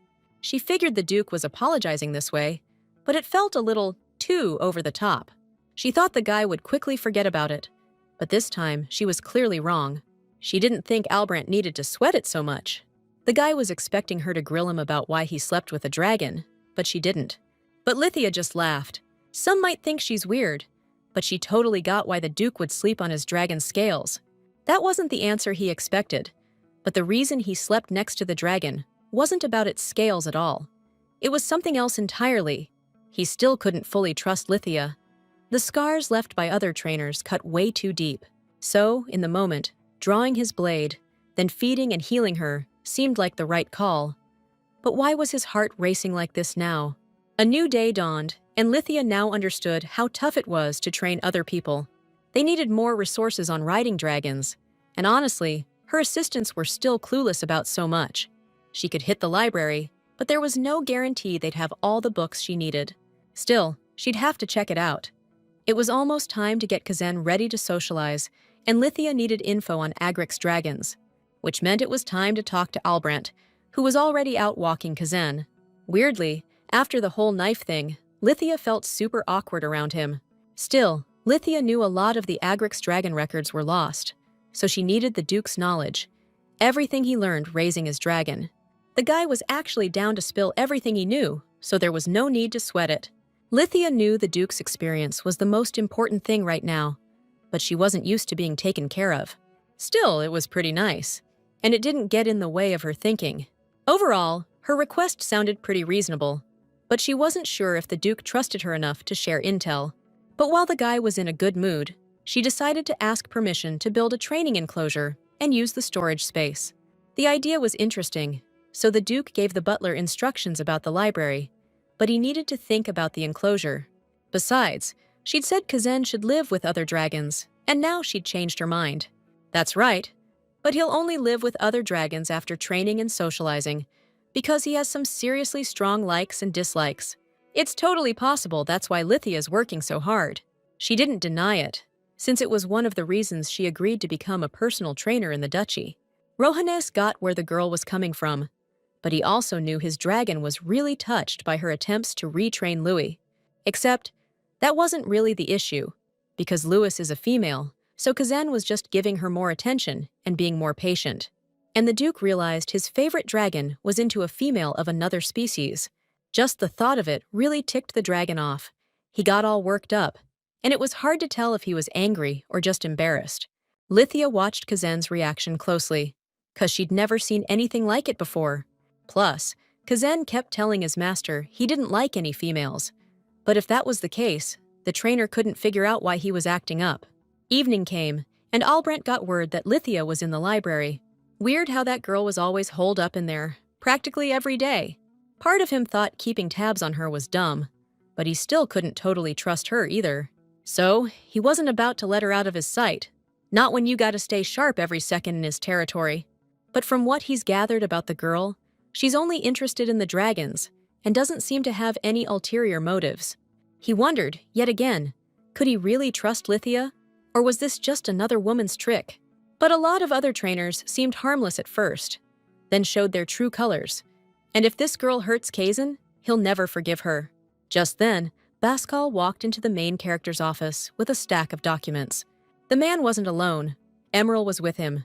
The panther hound was gorgeous, but you could tell she still wasn't used to things, and mostly stayed hidden from other people. What's more, she doesn't cuddle, waits for her owner to leave before eating, basically showing her distrust in every way. Because of that, Pascal even forgot sometimes that he had such an awesome creature. Still, right now, she was rubbing against his legs with her muzzle, trying to get his attention. That kind of behavior was totally out of character for her, so Pascal was surprised. But that wasn't the main thing right now. He brought his duke a stack of documents that needed reviewing. Basically, all these papers show a rise in efficiency when it comes to managing dragons and their handlers. There was a lot more about Lithia's successes, but the duke was worried about whether she could be trusted. His friend's opinion mattered. He was scared that sooner or later she'd turn on them. Unfortunately, Pascal couldn't give a completely positive answer, nor could he say for sure that she would. Seeing his old friend's hesitation, Pascal suggested keeping an eye on Lithia. Plus, he had a few questions for her about Emerald's training. The guy was hoping such a talented person wouldn't turn out to be a backstabber. So, if Rohannes was having a hard time deciding, he could leave it to him. The very next day, Pascal went to Lydia and asked for her help with training a tracker panther. The girl was happy to help the young man, since she was also interested in that type of creature. Okay, so the situation was a little weird, because tracker panthers don't usually ditch their patrons. But for some reason, his panther was nowhere to be seen. That's why she wanted to get the details first, because as far as she knew, nobody ever had problems with tracker panthers. The guy was silent for a second, but then he summoned Emerald. Turns out, he misspoke. There wasn't anything wrong with Emerald herself. The problem was him. This dude doesn't always get his pet's feelings, and the panther only opens up when they're alone, but those moments are super rare. Then, out of nowhere, the panther walks up to the main character and starts sniffing her hand. At first, Pascal tried to stop her, but Lithia wouldn't let him. Then she sat down next to the panther and started listening to her. Emerald liked that and gave Lithia an approving nudge. Honestly, Pascal didn't expect Emerald to approach the trainer first. What's more, Lithia wanted him to get specific about the task. She needed to figure out what this dragon liked and didn't like. He couldn't answer that. He figured they were just roommates. He gives the panther a roof and food, and she protects him. Lithia understood more than he was saying, so she asked if she could observe Emerald to pick up on her signals. That was exactly what Pascal wanted, so she got all the permissions she needed. In that case, he'd need to stick around the girl for a while. Even though they shook on the deal, Lithia had a weird feeling about it. So the observation began. Pascal thought, if she's a spy, she'll try to swipe the documents I left out in plain sight. Except she didn't do anything like that, and he couldn't figure out why Rohannes was so wary of her. It was clear to everyone that she was only interested in the dragons. Even now, no matter where she looks, her gaze always ends up back on Emerald. The only thing he'd figured out was that she didn't like being indoors, but he was surprised when she drew some conclusions about his situation. So, Lithia walked up to the young man and told him he needed to pet Emerald every time she looked at him, because that's the most effective way to show your affection. You gotta understand, like, His Highness's dragon is like a big puppy. He comes right up when he wants some love. But Emerald doesn't show her emotions so openly. They're harder to catch, so it's normal that the guy can't fully understand her. Now was the perfect opportunity to take the first step and pet the panther. Pascal did it, and Emerald started acting more affectionate toward her owner. At that moment, Lithia pulled Pascal away from petting the panther, asking if Emerald had changed a lot as she grew up. It was pretty hard for the young man to gauge how withdrawn his dragon was, but compared to when she was a kid, she'd become way more reserved. She used to be this cute, funny little kitten, but now she's a full-grown predator standing right in front of them. Now she was majestic, commanding respect, but still had that attitude and was hard to connect with. Lithia knew perfectly well that even if she was calmly accepting her owner's touch right now, she was still a dragon who could tear anyone to shreds. Suddenly, it occurred to her that the young man could take his dragon for walks from time to time, putting his work aside. There was no way to miss the surprise on the man's face, but she stood her ground. Even though the man didn't want to listen, he had to go out into the fresh air, together with the handler and the dragon. The girl was happy to be in the fresh air, as she had been spending all her time indoors watching Emerald, and was very tired. Lithia could clearly see that the panther was benefiting from the walk. She liked stepping on the grass with her soft paws. At that moment, it began to dawn on Pascal that he really hadn't been giving the dragon much time because he was so busy.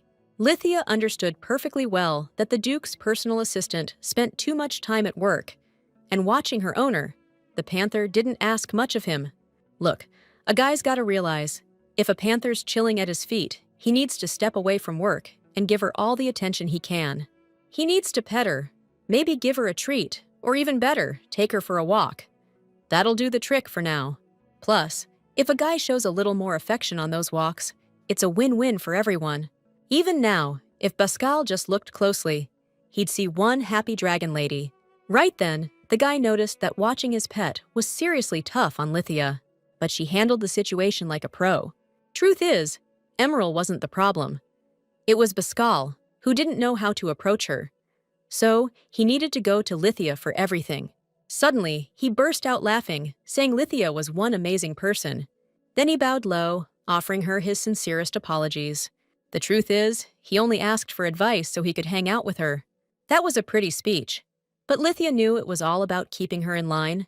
What was weird was why this guy was spilling the beans so easily. Simple. He figured out she's a dragon fanatic who walks the straight and narrow, not into backstabbing. That stung a little, and she was about to bail. But Pascal stopped her, asking if she knew why the Duke trusted him with Emerald. It wasn't just about security. It's that His Grace doesn't trust anyone inside the duchy. Besides, Pascal was betting she'd already heard the story about Wildest Albrandt. Wildest was executed along with his wife, and then power landed in the hands of a 12-year-old kid, so every aristocrat thought it was their duty to try and knock him off his perch. So Pascal totally gets how tough it is living under suspicion, but Rohannes just didn't have a choice. Interesting story, but Lithia didn't get why he was telling her all this. It's simple. If Lithia were just some average Joe, Pascal wouldn't bother. But she's been busting her butt, training assistants, helping Dern, and a whole lot more. Besides, she never touched any important documents in the guy's office. That just proves she wasn't in it for the money, and she's trustworthy. Lithia needs to understand that Rohannes is going to be suspicious of her for a long time. It even took him years to earn my trust back. Still, he asked Lithia to understand his old friend's caution and not take it personally. Just then, Duke Albrandt showed up in the park. The dude didn't understand the scene he was walking into, why his buddy was down on one knee in front of his personal animal handler. He was clearly not happy with what he saw. It's the middle of the workday, and Lithia and Pascal should be working, not goofing off. The girl tried to explain that Pascal had asked for some tips about dragon training, which set the Duke off. The guy figured she obviously wasn't busy enough. That was the first time Lithia ever felt something sinister coming from Rohannes. And he kept going, pointing out how she's been quietly racking up dragons under her wing, like he totally underestimated her game. But that wasn't it at all. She only agreed to help Master Pascal because he just needed a few pointers. The guy wasn't buying it, saying no way would anyone waste a whole week glued to Pascal's side just for some advice. Those kinds of digs really got under Lithia's skin. Seeing things were about to blow up, Pascal jumped in, saying Lithia was helping him with Emerald, which is why they were getting along so well. Besides, Pascal was in the doghouse for not getting his report to the Duke on time, so maybe this time he could just look the other way. Part of the Duke understood perfectly, but another part of him was wrestling with feelings he just couldn't put his finger on. Lithia could sense something was off, so she told Rohannes to just spit it out if he had a problem with her. He didn't say a word, just turned around and walked away, leaving her totally confused. What's more, stuff like this is going to happen pretty regularly, and Lithia's just going to have to swallow some unfairness. That all sounds like she should just pack it in, quit, and run away from the duchy. Except she can't exactly run, seeing as Kazan accepted her, just like he accepted the Duke back in the day. And that's probably the biggest thing, because the Duke's been taking risks his whole life and couldn't trust anyone, always expecting a double cross. But Kazan was always there for His Grace, and now he's accepted Lithia too. Now the girl's starting to understand Albrandt a little better, living in a world where he can only trust his dragon. Come to think of it, the Duke's life could be the basis for some novel where he's the main character, and she'd totally read that story. She was so lost in thought, she didn't even notice when the Duke stopped in front of her. He's done flying for the day, so Kazan can be taken back to the enclosure. Suddenly, the guy asked her if she'd managed to train Emerald like Pascal asked. The question was weird, and she didn't get why she had to answer him. Still, she replied, saying there weren't any major issues between Pascal and his dragon, so they didn't need any further behavioral adjustments. But if Emerald wasn't a tracker, and if Master Pascal hadn't raised her from a hatchling, things could have gone south real fast. Lithia also figured that Pascal's got too much on his plate, and he just doesn't have the time to hang out with the dragon. Emerald's loyal to the guy and sees him as a parent, but who knows how long that'll last. But if Master Pascal had more time to take care of Emerald, then there wouldn't be any problems. That was an interesting take, but Lithia was overstepping her bounds. Yeah, she's the royal trainer now, but that doesn't give her the right to butt into stuff that ain't her business. Though maybe she's got her own reasons. Lithia didn't have a clue what the young man was talking about. Dude was all, "I hired you to train dragons, not get sidetracked with who knows what." That's when some seriously messed up thoughts flooded her brain, and she got mega pissed at the Duke. She didn't have a single second for that kind of stuff. How could he even imagine it? The more she thought about it, the clearer it became. There was absolutely no way she and Pascal could ever be a thing. Besides, her schedule was totally booked solid, zero room for romance. Yeah, she'd just run into a panther tracker for the first time, barely had time to check it out, so the Duke's complaints were way out of line. Look, she was hired as a trainer. That's all she's been doing, and he needs to get it through his head. She's a trainer here, not some damsel. She's always been dedicated to her job, and she plans to keep it that way. So if Rohannes has even a shred of respect for her as a trainer, he'll never make those kinds of insinuations again. After talking to her, the Duke was seriously rattled. He couldn't even focus on the important paperwork. There was a point where he thought he was slowly losing his damn mind.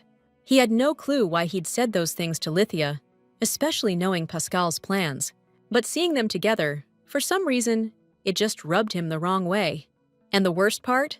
Lithia was smiling at his friend, and that got under his skin. He felt like he was going crazy, with all this stupid crap flooding his brain. He'd learned the hard way, never open your heart to anyone. Letting your guard down is a death sentence. He'd tried trusting people so many times, and every single time he'd gotten burned. Betrayed, screwed over, or stabbed in the back. But this time, Lithia had touched a nerve. A part of him he thought was long dead. What's more, when she got mad at him for the first time and drew a clear line between herself and Pascal, the Duke felt a wave of relief.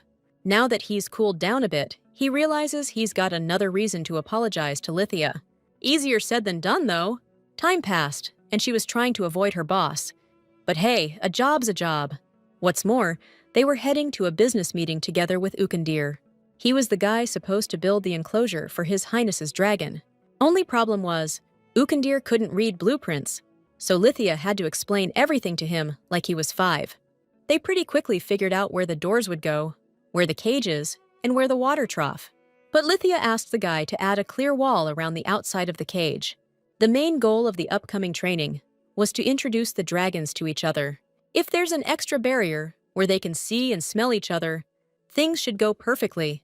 Lithia and the Duke were so lost in thought, they didn't realize they were standing way too close and jumped back like they'd been burned.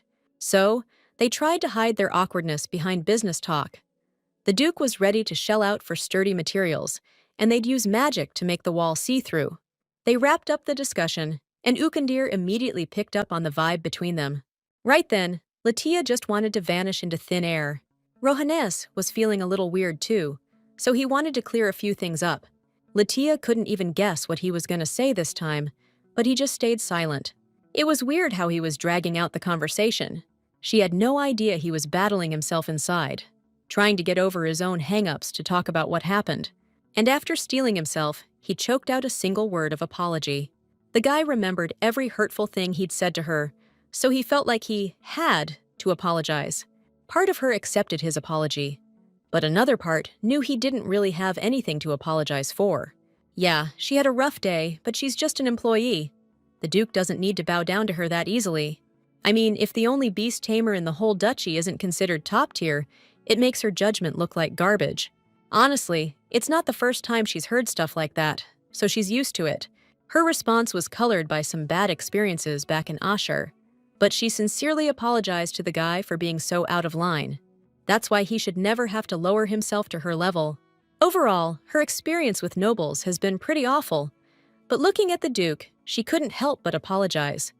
He was different. He saw things differently. He valued the tamer, because not many could handle an Agrix dragon. Plus, he knew he messed up, had no right to say what he said, and hoped Lithia could forgive him. It was hard to stay mad at a duke like that, so her heart melted a little. So the conflict was basically over, but they both still felt kinda awkward. The girl left, and Rohannes was lost in thought, totally clueless about his feelings for Lithia. Was he just stoked to find a decent trainer, or was there something more to it? Meanwhile, the dragon training program was in full swing. Lithia watched the whole thing unfold from the sidelines. Durna was with her, keeping an eye on the training, especially worried about the trainee trying to handle that wild runner dragon. He was getting better at it every single minute. That's why Lithia wasn't worried at all. She was proud of her student, who managed to tame that wild runner dragon. Certificates didn't matter. His experience was the key to his success. Overall, Lithia was happy with her students and the progress they were making. Truth is, the kid wasn't even making mistakes, so he had nothing to sweat about, while another trainee was gearing up to handle a different dragon. Besides, she was curious to learn her students' secrets, so she could use them in her own training. Then, out of nowhere, she felt sick. Her nose started bleeding, but she insisted she was fine, and everyone should just chill out. That's when all the other students rushed over to her.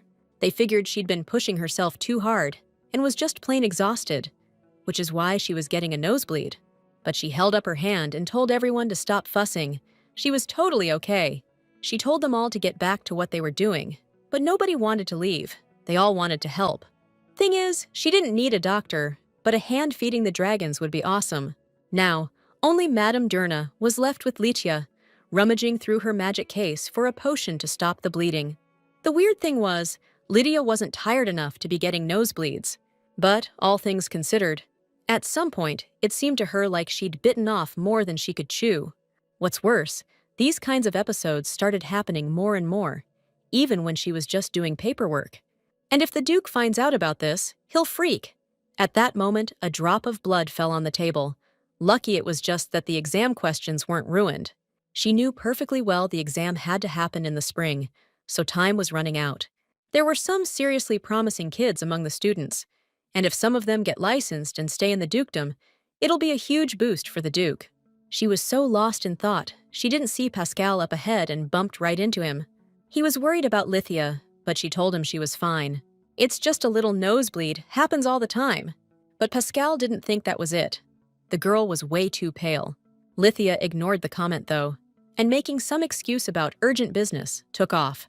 Right then, she couldn't help but remember the Duke's loaded hints, which just made the whole situation even worse. Only she rushed around too fast and suddenly felt super dizzy. On top of that, her nose started bleeding again, and she was like, "What the heck is going on with me?" It was obvious her body couldn't handle the stress anymore, and she needed to rest ASAP, but she didn't even make it to her room before she blacked out. Meanwhile, the Duke was chilling with Kazan in the park, but his peace and quiet got busted up by one of Lithia's students. The Duke didn't really pay him any mind, until Kazan suddenly got all worked up and started growling. So the Duke hopped on his back, and they took off towards the castle. The guy was totally confused about what was up with his dragon. He'd never seen him act like this before. As soon as he got closer, it became clear the reason was Lithia, who was lying there unconscious. Albrant held her close, totally lost as to what just happened. Kazan was just as messed up, growling, trying to get his pain across. Looking at his winged buddy, Rhaenys knew they had to get Lithia to a healer, stat. Before you knew it, a whole squad of healers rushed into the room to give our girl the help she needed. They jumped right into action, with the Duke watching their every move. After a while, the examination was done, and the guy asked them to explain what was up with the animal trainer. From all the signs, it looked like the girl was completely burned out. Plus, if she wasn't so naturally tough, she would have passed out a long time ago, so now she seriously needed to recover. What's more, she needs to stay in bed and take it easy for at least a week. Albrant was all for it, and he ordered the healers to make sure she rested, didn't get up, and didn't try to rush back to work. And if she gets stubborn, one of them's gonna have to call him. The doctors figured the Duke was worried, 'cause Lithia was the only beast tamer in the duchy, but it was way more complicated than that. Just then, Kazan's head popped in through the window. He was freaked out about Lithia too. The guy understood what his dragon was feeling and tried to reassure him the girl would be all right. Morning came, And Lithia woke up, not in her own room again. Right then, one of the doctors came in and told her she was in the hospital, and the Duke brought her in after finding her passed out. Hearing that, Lithia jumped out of bed and was going to get dressed quick to get back to her duties. But her plans were shot to hell when the Duke showed up in the room and stopped her. Right now, the Duke didn't give a damn about Lithia wanting to work. Her health was what mattered, and the doc thought she needed more rest. So the guy carried her back to bed, and just then, Kazen's snout appeared in the window. He missed that girl so damn much, he couldn't wait another second to give her a little smooch. Nobody saw that coming. Lithia knew her charge was freaking out, so she decided to calm him down a bit.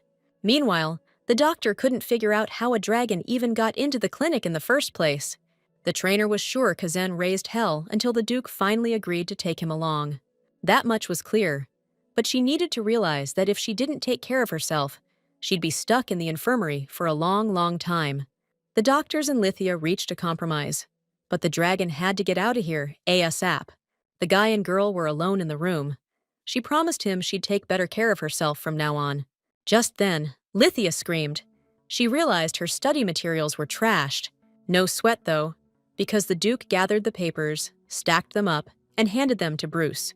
Part of her was stoked about the news, but she also knew she was the only certified trainer in the whole duchy. Easy fix then, just hire more trainers. Of course, Lithia was stressing about it, but that was a man's problem. He'd figure it out. So, she needed to focus on getting better, and not clutter her brain with stuff she didn't need to worry about. For a second, she wondered if the Duke was worried about her, or just giving her a hard time. A whole week went by, and Lithia was still stuck in the hospital, which meant Kazen and Rohannes were seriously bummed. He knew the dragon missed his trainer, but if he went to the infirmary, her recovery would be dragged out even longer. So, he just flopped onto the floor, turned his back on his master, and sulked. The Duke was thinking that lately, he was totally swamped and couldn't get his own stuff done because he was single-handedly taking care of Kazen. But Lithia being sick and gone wasn't just hitting the Duke hard. Everyone in the castle was feeling it since Lewis's training was on hold. Things weren't exactly smooth sailing back at the training center either. It felt like the whole duchy was collapsing without Lithia, even though they'd basically just gone back to square one. But the guy wasn't backing down. The girl needed rest and recovery, even if it meant everyone else had to pick up the slack. Because she wasn't just the only licensed animal handler, she was also a smart, stand-up woman. What's more, Rohan finally realized in that moment that he really, really missed her. So, he decided to go check on her, but he didn't want to bring Kazina along. He finally admitted to himself that his conscience was eating him up because he'd been pushing her too hard without knowing the full story. But as he was rushing to the infirmary, he saw Lithia walking in the park with Pascal and Emerin. And that just set him off, because he thought she should be resting in the infirmary, not strolling around the park with his assistant.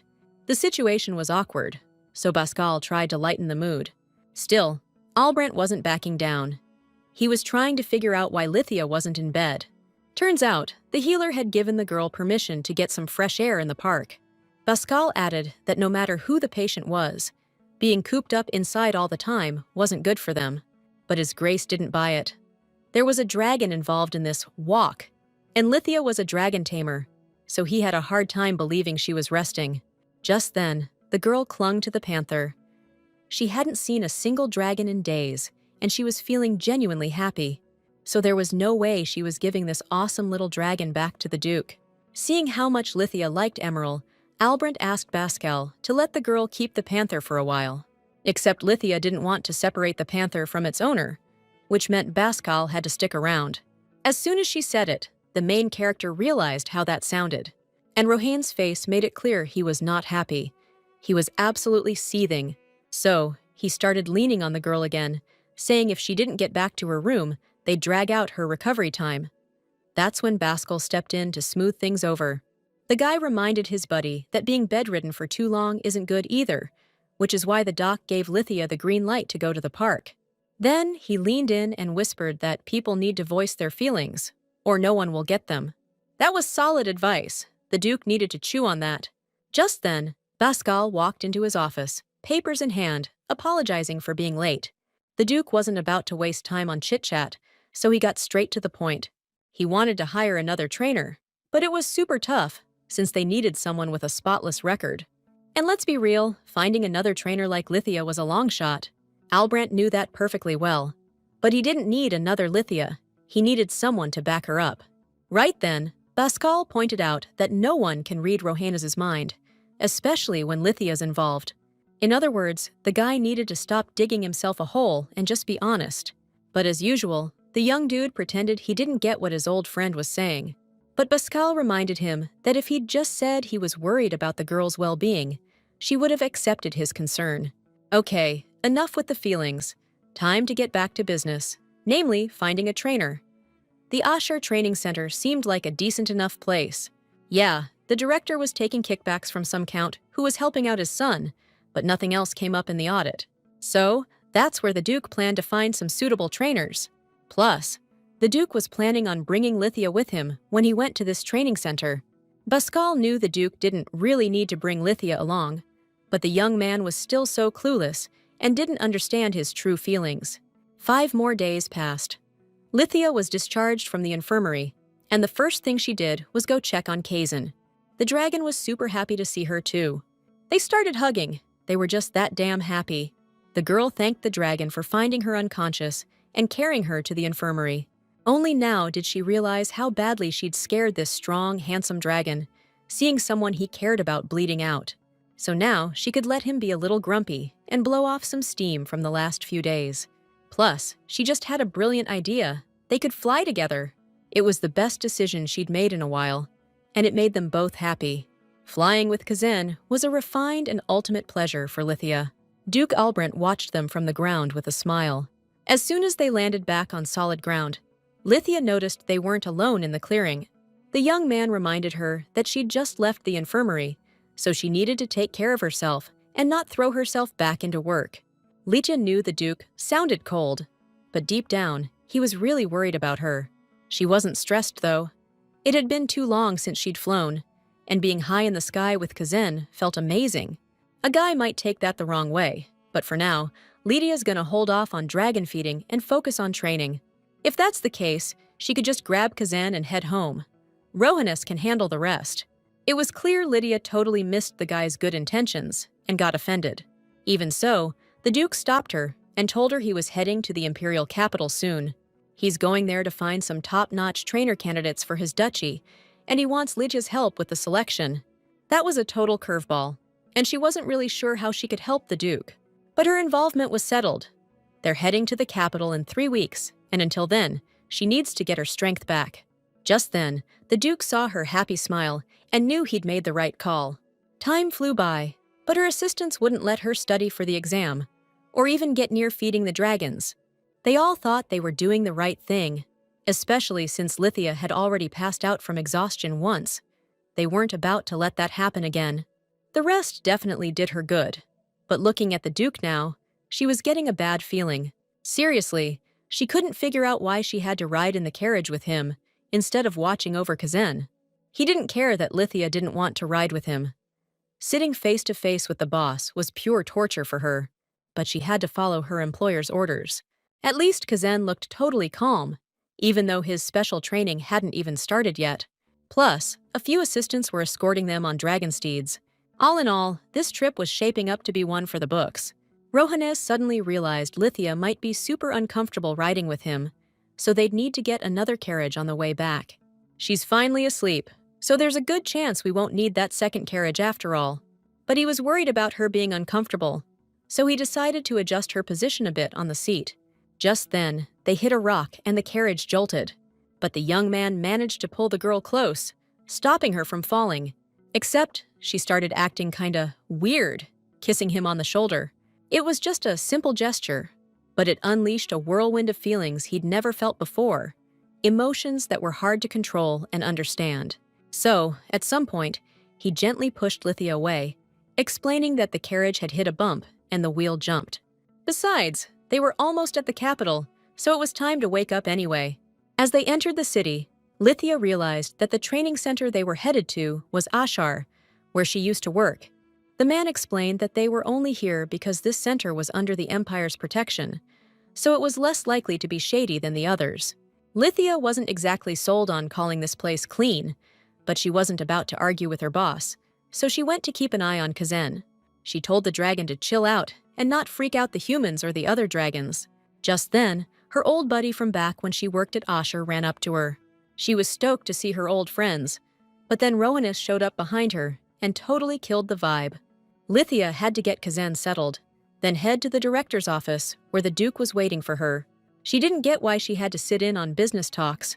She'd rather hang with the dragon. But halfway to the office, she heard a voice that was sickeningly familiar. A real nasty one. It was none other than her worst enemy, Thompson. She was like, "What's he doing here?" Last she heard, he got the boot after that whole thing went down. Guess not.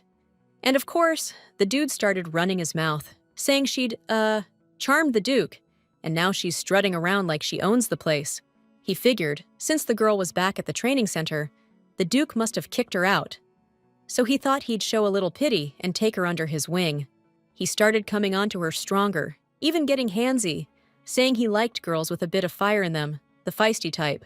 But Lithia wasn't having any of it. She knew there was nothing worse than turning to a guy who only had his family name to brag about, 'cause that's all he had going for him. So he better cut the creepy act right now and let her pass.